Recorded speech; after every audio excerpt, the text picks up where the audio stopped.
Hello, welcome everyone to the Life, Love, and Money Show with Summer and Jen. Welcome. So today we're going to be talking about how are you letting the life lessons in your life guide you?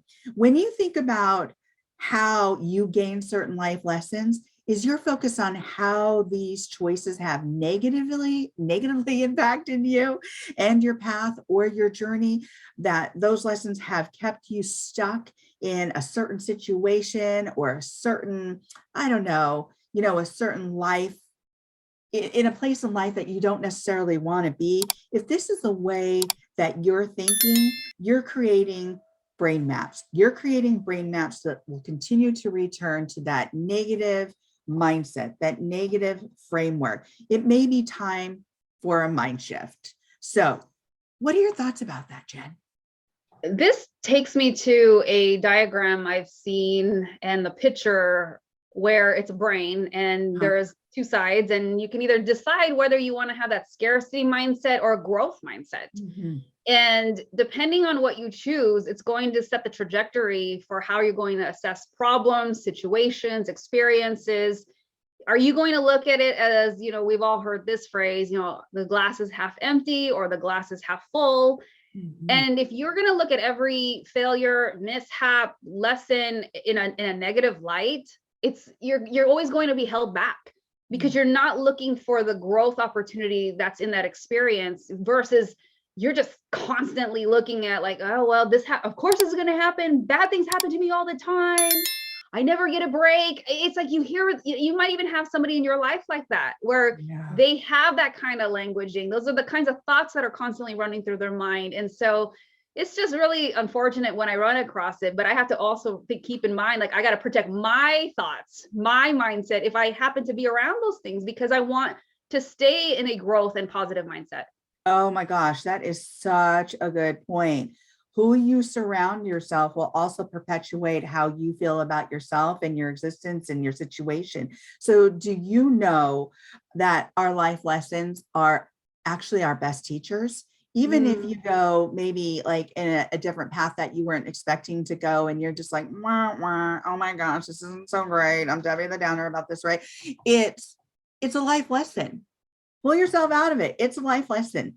It's a matter of perspective. It's a matter of mindset. So how do you want to use these life lessons or gain wisdom? What does that look like for you? So choice, I always say, choice is a what? Superpower. Woo! Right? Yes, it is our superpower. It is your ability to be that super strength, amazing human, because it is a free superpower. And we have the choice to choose how we think, how we feel, how we apply these lessons in our lives, what we've learned from these life lessons, because again, even though we might have had a misstep, even though we might have made a not so great choice, it is a teacher. The wisdom that you gain from that is your teacher. It is then incumbent on you to how you're going to use that lesson, right? And that is also how you're going to change that mind shift. And again, how are you letting the lessons in your life guide you? How are you doing that? The lives we desire are based on our superpower of choice, our mindset. Your lessons do not have to be a life sentence. No, they don't. No, they don't. But rather, they're keys. They're keys to unlocking doors that you have the opportunity to walk through. Awesome. Awesome. Awesome. So remember, choice is your superpower. Let us know, how are you going to use the life lessons that you've experienced shape the rest of your life moving forward? Are you going to choose a scarcity mindset? Are you going to choose to have a growth mindset? Let us know what life lessons have taught you the biggest lessons. Comment below. Make sure you like this video. And more importantly, make sure you subscribe and hit the notification bell for any other upcoming videos that Summer and I put out there. Until next time, thanks so much for being here. Bye. Ciao.